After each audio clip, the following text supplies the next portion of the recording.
Today we have updates on the next Jurassic World film that surprisingly sounds good, Apartment 7A, the prequel to Rosemary's Baby, VHS Beyond, and Terrifier 3. Let's get into it.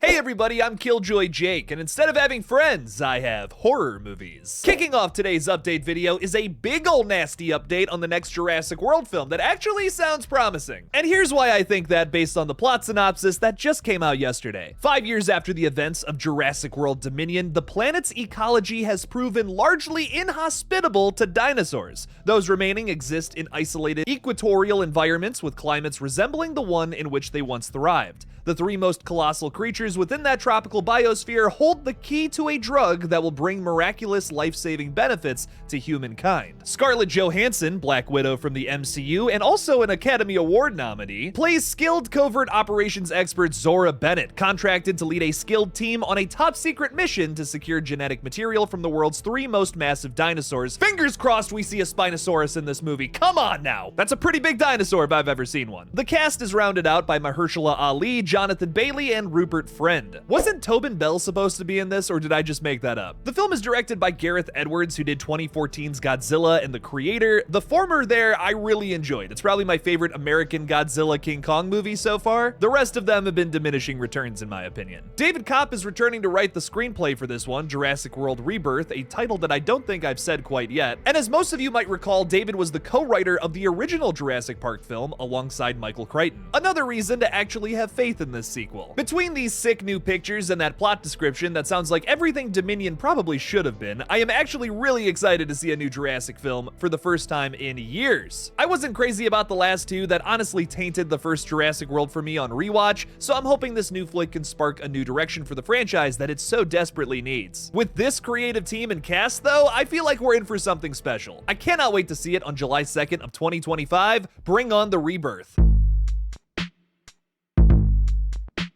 Absolutely everything is getting a prequel this year, along with Roman Polanski's Rosemary's Baby. It's going straight to Paramount Plus, which doesn't give me a ton of faith in this project, considering some of the other franchise continuations on there. Pet Sematary Bloodlines, yikes. Apartment 7A, however, is described as dancer Terry Giannoffrio dreams of fame and fortune in New York City, but after suffering a devastating injury, an older wealthy couple welcomes her into their home in the luxury apartment building the Bramford. Sounds familiar? When fellow resident and influential Broadway producer offers her another chance at fame, it seems that all her dreams are finally coming true. However, after an evening she can't fully remember, disturbing circumstances soon have her second-guessing the sacrifices she's willing to make for her career as she realizes that something evil is living not only in Apartment 7A, but in the Bramford itself. The new trailer that just came out shows us the huge. Terry starts noticing that there's something off with her elder caretakers and soon fears she might be pregnant, you know, with a demon spawn likely. Actually, wait a minute, maybe it's not a demon at all. It's the glitter baby from The Whitest Kids You Know. Tell me this doesn't look exactly the same. Well, that was anticlimactic. I'm definitely going to give this one a watch considering its unusually strong cast, but I don't have the highest hopes after that CW looking trailer. Maybe Julia Garner and Diane Wiest can give good enough performances to save this one. I'm hoping for a big surprise here like The First Omen.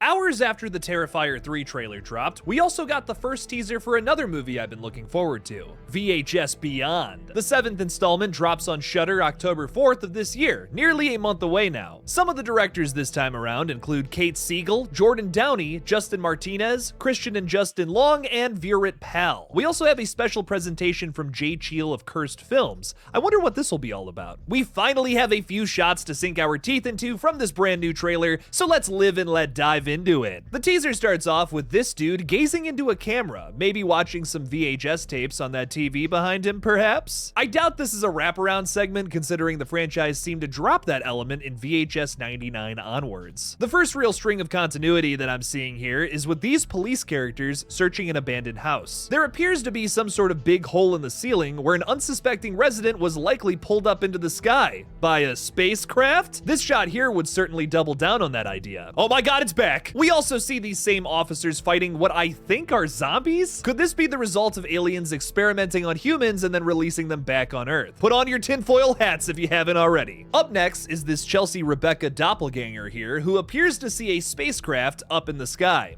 Later on in the teaser, we see some transparent entity walk up to her. This comes off as aliens to me too, but definitely with a different agenda. The theme for Beyond was said to be sci-fi horror, but this feels like an alien romp so far. Speaking of which, we also got to see shots from Live and Let Dive, directed by former Radio Silence member Justin Martinez. Thanks to Perry Nemiroff from Collider, we know a little bit more about this segment than the others. While going skydiving, this group of friends crashes into a UFO when they're attacked by aliens in freefall and then in an orange grove, like we see here. The effects aren't perfect, but they're certainly not terrible. I wish this little guy was practical though. Last but certainly not least is a segment that seems to focus on filming a music video. We see a bunch of dancers in this shot who appear to turn into monsters later on. Deviating from the alien theme a bit here, these folks look like bloodthirsty demons. We even see Bracelet Girl from earlier strangling this fella here. I'm not so sure as to what's happening in this segment, but based on this PA's reaction, it can't be good. VHS Beyond looks like another chaotic good time, and that's really all I'm looking for from this franchise. Obviously, I'm speculating here, but it seems like a lot of these segments will be alien-based, but diverse topics seem to still be a focus with this one. They're tackling these similar topics with different groups of characters and directions, which is already made clear from this short teaser. I'm dying to see this one on October 4th when it releases on Shudder. Long live VHS. We finally got to see the Terrifier 3 trailer this past Wednesday, and like many of you, I am blown away. While a few of my cryptic questions were answered by some of these shots in Terrifier 3's first trailer, I definitely have more to ask after some of the insane shit I just witnessed. Let's break this thing down and talk theories. The trailer starts with a shot of Art paying homage to the best Christmas slasher of all time, Black Christmas, a hill I'm gonna die on. It's also giving the Changeling and Amityville horror vibes too, based on the shape of that window. This appears to be the scene where a dude in a high-vis jacket investigates the creepy cobweb clown by the window. He's likely a tradesman construction worker hired to clear out or maybe even demolish this abandoned house that Art sits and waits at. I wonder if he's just been sitting there for 5 years straight. That's some Michael Myers bullshit if I've ever seen it, Art. Damn. Don't be transferring your evil into any lesser side characters now, buddy. This fella seems to meet his end via box cutter and fire extinguisher in this scene? What even is that, Art? Next up, we meet Mia, who's dating Cole, who's Jonathan's college roommate. We learned that from the casting call that came out at the top of this year. I can already tell this character is going to be a little obnoxious as she asks either Jonathan or Sienna here to talk about some rather sensitive information. Maybe they're not ready to talk about that yet, Mia. Gosh. Her and her boyfriend don't seem to last long though, as they'll be the victims of the majorly hyped up shower scene. Rumor has it this is going to be the big showcase scene of Terrifier 3. I love all of these new shots too. They show a clear improvement from the last two Terrifier flicks that definitely had lesser budgets than this one. Last we heard, Damien had $2 million to play around with on this flick, but the budget has been reported to be even closer to $3.5 million now. That financial influx is showing here with these professional looking sequences. I love this shot especially. Arthur Claus seems to begin his reign of terror at a shopping mall where children rush over to see what's in his big red bag. I'm guessing it's pieces of the actual mall Santa that Art is just filling in for. Drats, I wanted that fire truck. We learned from the trailer that Art's body seems to be sentient even while being decapitated. It feels like a massive middle finger to the triumphant ending from the previous film, which totally fits this franchise's MO. This police officer, likely looking for Art after the events of the previous two films, doesn't seem too lucky as Art's body comes up from behind him. I don't think he's winning that fight despite having a head on him.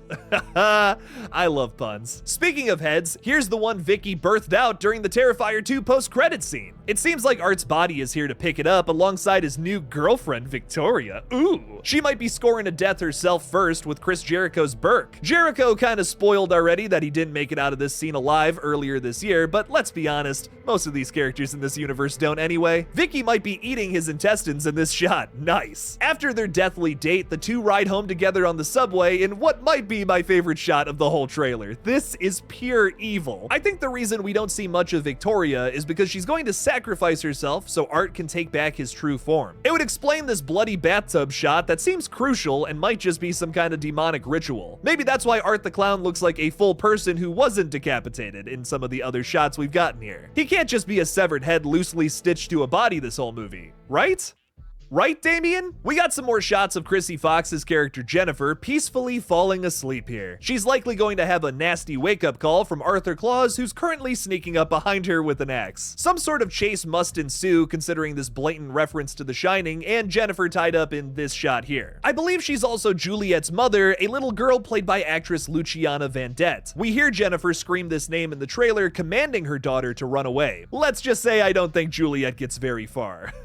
And finally, we got to catch up with the surviving members of the Shaw family, Jonathan and Sienna, who discuss Art's unfortunate return. It seems as if they're both struggling after the traumatic events of the first film, which totally makes sense. They lost their mother in a horrific way. Considering what Mia says earlier, it seems as if the Art the Clown massacre is highly publicized around the world now. It has been 5 years since the events of Terrifier 2 after all. There was a little bit of talk about Art the Clown, this mysterious serial who seemed to get away in the previous flick, but that seems to be an even bigger deal in Terrifier 3. They also hint at having the return of the Terrifier attraction from the previous film. That was our third act setting where Art the Clown and the little pale girl seem to be hiding out. I think they need to retrieve the blade that was probably left there to stop Art once again. They might even realize that the attraction is possibly sitting on a gateway to hell, or at least I think that's what it is. You're telling me the Clown Cafe doesn't have to do with the Ninth Circle? That song on repeat all day would be pure torture. Speaking of demons, I think Sienna might be having another evil dream sequence here with what is easily the most shocking shot of the entire trailer. There's some sort of demon welder that looks like it came from an Army of Darkness wet dream. This is so medieval and brutal. I love it. He's welding some sort of weapon, making me think this creature was the one to create the sword. Maybe that's why Sienna is having this dream about him in the first place. Checks out so far. She's also clearly hallucinating Brooke from Terrifier 2, who is definitely dead. You don't come back from having your heart bitten into by Art the Clown, dude. I don't want to hear no stew theories about Brooke. Finally, the teaser ends with Art maybe going to chop off Sienna's head, paying her back for the ending of the last film. Don't you chop off Sienna's head, mister. That's our favorite new final girl we're talking about. We need a through line for a plot, dog. Come on. Overall, I think Terrifier 3 looks even better than the last two films. Money isn't everything, especially when it comes to movies, but this is clearly a much needed improvement. Terrifier 3 looks so professional with upgraded cameras, effects, and set pieces. It aids this cryptic franchise, proving that Art can be wildly entertaining even when being applied to a brand new situation. Before we wrap up today's video, I'd like to ask you all to subscribe to my gaming channel GullGotha. I upload videos of myself there getting way too scared at horror video games, and I will be streaming there as soon as I hit 500 subscribers. We're nearly there, so go check it out now. Thank you to everyone who has already subscribed. Which update from today's video has you the most excited? Let me know in the comments below. Thank you all again for watching, and as always, don't forget to kill it out there, y'all.